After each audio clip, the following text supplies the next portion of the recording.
Hello and welcome back. Today I'm reading from Penny Dreadful and the Horrible Hoo-Ha, written by me and illustrated by the brilliant Jess McHale. And I'm going to be reading Penny Dreadful and the Best Babysitter Ever. This is part 1. My name is not actually Penny Dreadful, it's Penelope Jones. The dreadful bit is my dad's joke. I know it's a joke because every time he says it he laughs like a honking goose. But I do not see the funny side. Plus, it's not even true that I'm dreadful. It's like Gran says, i.e. that I am a magnet for disaster. Mum says if Gran kept a better eye on me in the first place, instead of on Jack be nimble in the 2 o'clock at Newmarket, then I might not be quite so magnetic. But Gran says if Mum wasn't so busy answering phones for Dr. Cement, who is her boss and who has bulgy eyes like hard-boiled eggs, which is why everyone calls him Dr. Bug-Eye, and Dad wasn't so busy solving crises at the council, then they'd be able to solve some crises at 73 Rollins Road, i.e. our house. So you see, it is completely not my fault.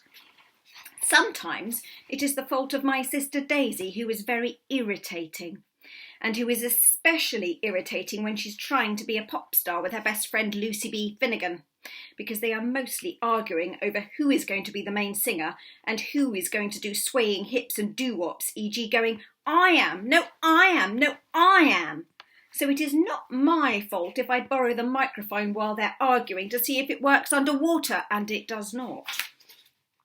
And sometimes it is the fault of Cosmo Moon Webster, who is my best friend even though he is a week older than me and a boy, because if it wasn't for his mum Sunflower, who's actually called Barbara, being so keen on freedom and self-expression, then we would not have been free to paint ourselves purple and pretend to be minions of Maximus Terror, leader of the zombie bots. And then Mrs. Butterworth, who works in the post office and has a moustache and a beady eye, which is mostly on me, would not have had the heebie-jeebies and had to go and see Dr. Cement for some tonic to recover. And sometimes it's the fault of Dad, because he is mostly saying, e.g., I could have been an escapologist if I hadn't met your mum. Only Mum says he could not because he cannot even find his way out of a one-way system, let alone a locked cage. And it turns out she is right, because when I lock him in the bathroom, he completely cannot undo the door and has to come out of the window in only a towel, which gives Mrs. Butterworth the heebie-jeebies again, and so it is back to Dr. Cement. But this week, it is the fault of someone else completely, and that is Hilary O. Henderson, and also maybe Mum, who should have said A, no dressing as hooligans, 2, no dipping things in honey and hundreds of thousands, 3, no using mysterious monkey hands. What happens is that normally I'm not keen on babysitters because they are mostly old people with beady eyes and moustaches, like e.g. Mrs. Butterworth, who say, no, you cannot eat 14 biscuits and then jump up and down on the sofa to see how long it is before you're sick. You can sit still and read a book about otters. And Mum is not keen on babysitters either, because they are mostly old people with beady eyes and moustaches, like e.g. Mrs. Butterworth, who say, in my day, children knew the meaning of the word discipline. And Mum says, I do know the meaning, but she tests me and I do not, unless discipline is a sort of dinosaur, which is why it is either Gran who is left in charge, or if it is bingo night, then no one goes out because it is not worth the hoo-ha. But on Saturday, something unpredictable happens, which means no one knew it was coming. Which I know because Miss Patterson, who is our teacher and who is tall and thin like a beanpole, said it was completely unpredictable when the rubber I was throwing at Henry Potts, who is Cosmo's mortal enemy, pinged off a poster about potatoes and hit our headmaster, Mr. Schumann, on the ear just as he was coming into our class to tell us we had won Class of the Week for being excellent. Only he changed his mind and it went to 3C, who'd made a collage about cows, and I got a gold star taken away, which I said was unfair, but Mum said was completely predictable.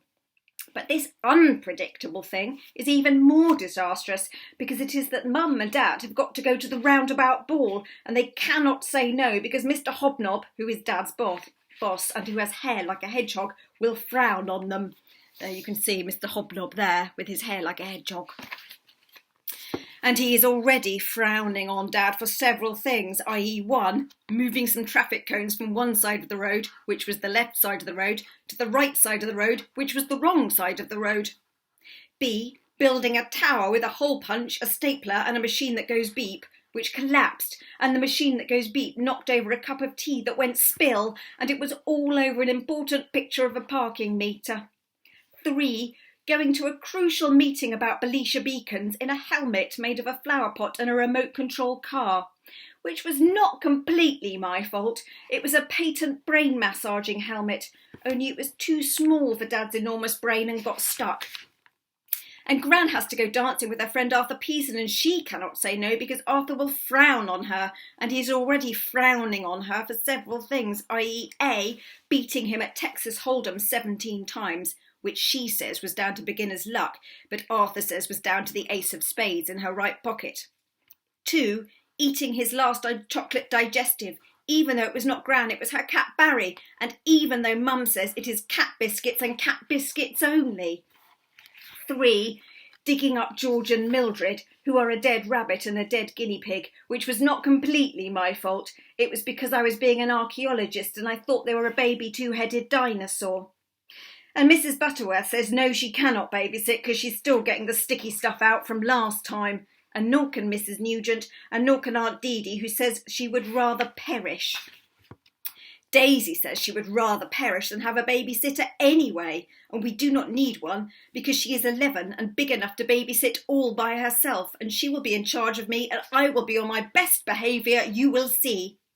Only I do not want to see, because I am not keen on Daisy being in charge, because she has already bossed me 3 times today, e.g. A, no, you cannot be a pop star because you are too small and your hair is weird. 2, no, you cannot have a pear drop because you are too small and you have socks on your ears, which is weird. 3, no, you cannot borrow my old doll that does wee-wees because you are too small and last time you made her drink red ink, which is weird. So I say I would rather perish than have Daisy as a babysitter, and luckily so would Mum, because she says she will ring her friend Janice Ham to see who she uses and cross her fingers that she's free tonight. Only Janice Ham uses Shaniqua Reynolds from the hairdressers, who is at a plaiting convention in Chipping Sodbury, so she says to ring Felicity Minky. Only Felicity Minky says she uses Kimberly Puttock, who's got a sore finger, so she says to ring Alexis Borum Best. Only Alexis Borum Best says she uses Cosmo's mum Sunflower, who is doing a dance about the moon, so she says she will ask Cosmo's cousin Hilary, who is training to be a nanny, so it'll be better than brilliant. And Mum is not so sure, because she does not think anything that involves Sunflower is better than brilliant. But as Gran says, beggars can't be choosers, so it is Hilary who will be here at 7 o'clock sharp. And I'm going to stop there and you can find out what happens when Hilary arrives in the next episode. Bye!